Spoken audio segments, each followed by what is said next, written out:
saves the day through being cool.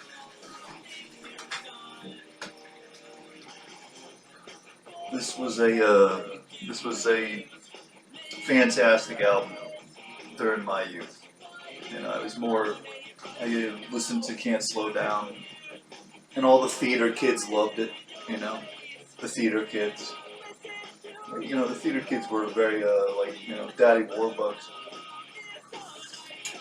and they oh, how you doing, darling? You know, oh, what a wonderful day, darling. They talked like that, and where I'm from, that was really wow.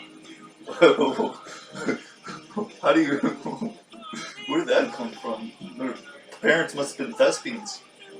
My goodness, thespians. What is that? You have to look that up. Uh, but yeah, so all the drama kids like that, and I liked, Can't Slow Down. I'd be reffing like little children's games, little boys, little girls playing soccer, and just be sitting there. You know, the parents are over there, and their coaches with the teams. And I'd just be listening to Saves the Day like blindfolded, and sometimes New Jersey on my headphones. You know, having this sort of like romantic uh, moment, like looking out from where I was at, like, oh, it's a drag being here on my weekend, reffing these kids. I'd rather be taking her on the bridge, you know, and having some sort of romantic New Jersey drive or something like that. And then you got to ref these kids, and then I was a partial fair ref. But it was I came in the game listening to Can't Slow Down, you know, and you knew a little bit about Lifetime, you know, New Jersey's Best Dancers, knew that record. Hey Katrina, heard that off of like what was it, Napster? No, wait, I think I'm getting my timeline confused here. But through being cool, besides this really neat cover, it's like geeky album cover. Uh, well, Geeky and Relatable uh, came out, what, in 1999? Man, wow. Like on the edge of the millennium. I was just, like a romantic John Hughes kind of emotional hardcore music. That was, boys and girls loved it. They loved it. You know, you play it in the car and everybody sang along, and everyone knew that Chris had the problem, irritable bowel syndrome, or some kind of problem with his spleen because it was leaking down his jeans, and he'd be nervous and told you the lyrics, and that was like an emotional thing. I remember being a kid being like, "Whoa, he just admitted that." Like, isn't that something you want to hide? You know. So it was like kind of like brave music, or brave putting it out there, because it's like that's embarrassing stuff, you know. So you were just like admiring that because you're just like, man, he doesn't care, you know. And that was like kind of like a very punk thing to do. Is just like you just don't care. Right? But everyone liked this album.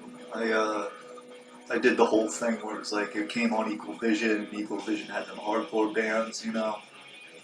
They were closely similar to Victory Records, and I was more into the hardcore stuff. So it's like this stuff I was like going past it. I was like, oh man, the emotional thing. I'm done with it because it didn't really get me anywhere. You know, these girls, like I don't know. I just want to be tough, and isolated, and do masculine things, and pop off bottle rockets at cars, and do all sorts of madcap things. But the emotional stuff, well, it was just it was always there. I always liked this album. It was really neat. It still is. I look at it now and it's just a complete throwback. I was going to talk about the songs, but I was going more for the nostalgia effect here that it had. I remember sort of like. Tell me what you want, you need. Tell me, tell me, tell me, tell me what you want, you need. Tell me, tell me, tell me, tell me what you want, you need. Tell me, tell me, tell me, tell me what you want, you need. Tell me, tell me, tell me. I grew up in a place where they told you what to chase, told you how to run the race. Every move was on the page, but I didn't like their way. Had to fight and misbehave, had to find a way to change, had to leave to find my way. Caught up in a daydream, I beat my mind up there almost daily. It's how I pass time, no opinions safely. It's how I understand what I want in this place, see. Cause everybody wanna tell you bad things, what could go wrong, what fame brings. But success is a finicky thing, and if you ain't sure, no, it'll never be. I don't wanna let myself down, myself down. I don't wanna let myself down, myself down.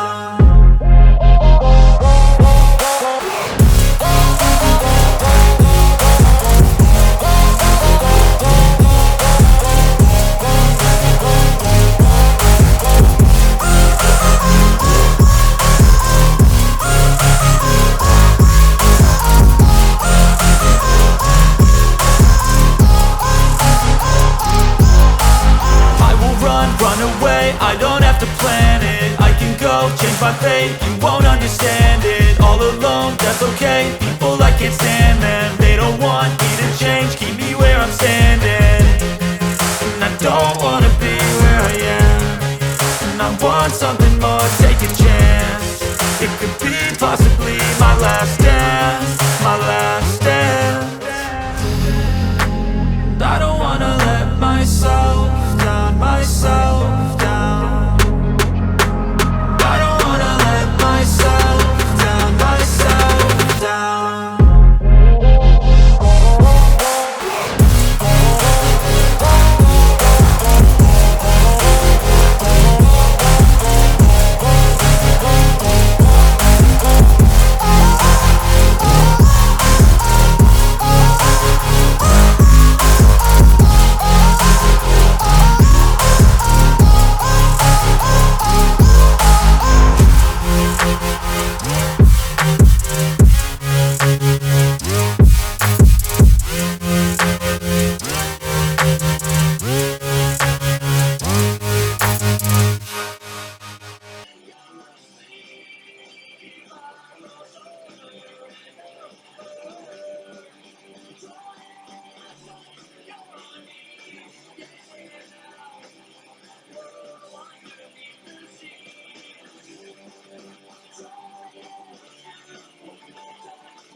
You told me I'd be doing this, like talking into a computer.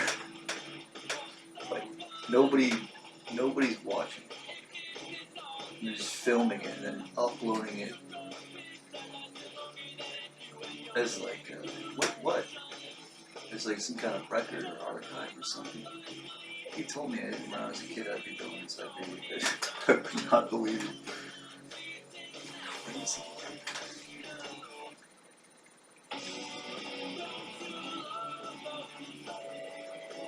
That's so on brand. But I don't know why on earth I continually do this.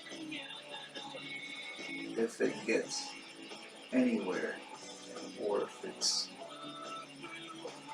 post-haste. It's through being cool, that's for sure. The teen spirit. I guess it's important to have. I don't forget about those type of things. Make you up, you know, in a lot of ways. Just approaching the 20s, just kind of just sets you up for what you are later.